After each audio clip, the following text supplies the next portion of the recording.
আসসালামু আলাইকুম আরহামতুল্লাহ। আজকে ইংরেজি নববর্ষের শেষ দিন, নতুন বছরের সূচনা আগামীকাল থেকে।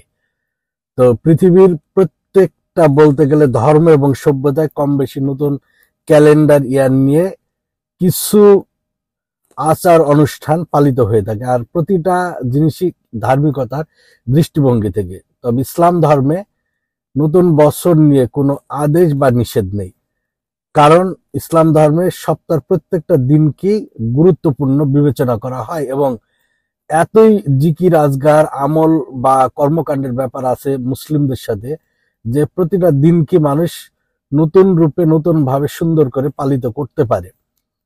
তবে মুসলিমদের জন্য দুটি ঈদ, যেটা সরাসরি আল্লাহ সুবহানাহু ওয়া তাআলা থেকে নির্দেশিত।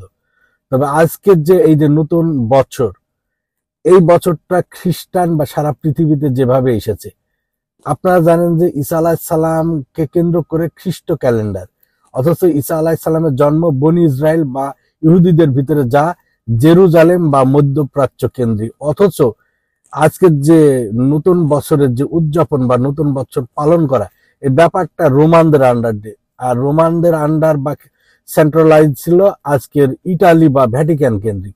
তাহলে খ্রিস্ট বছর হলো কি করে?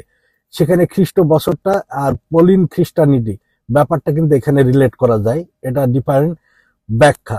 তবে ধার্মিকতার দৃষ্টিতে আমাদের দেশে দেখবেন যে হিন্দু বৌদ্ধরা ধর্মের দৃষ্টিভঙ্গি থেকে নতুন বছরকে বরণ করে, উদযাপন করে এবং পুরাতন বছরকে বিদায় দেয়।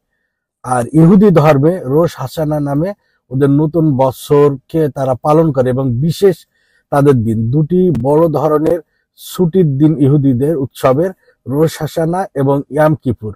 এই রোশ হাসানা হচ্ছে ইহুদি বা হিব্রু ক্যালেন্ডারের নতুন বছরের শুরু, যা তারা রোজা পালনের মাধ্যমে, এবং যে রোজা তাদের ম্যান্ডেটরি রোজা হিসাবে তারা কিন্তু 24 ঘন্টা পিরিয়ডে রোজা করে।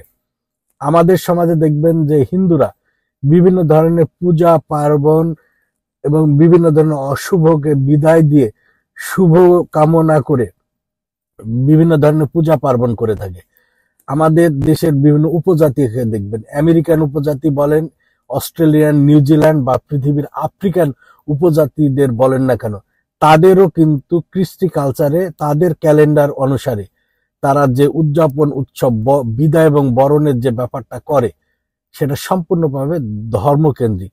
কিন্তু মুসলিমদের ক্ষেত্রে এ ব্যাপারে আদেশ নিষেধ নেই, কেননা এটা এতটা গুরুত্বপূর্ণ কোনো কিছু নেই এবং মুসলিম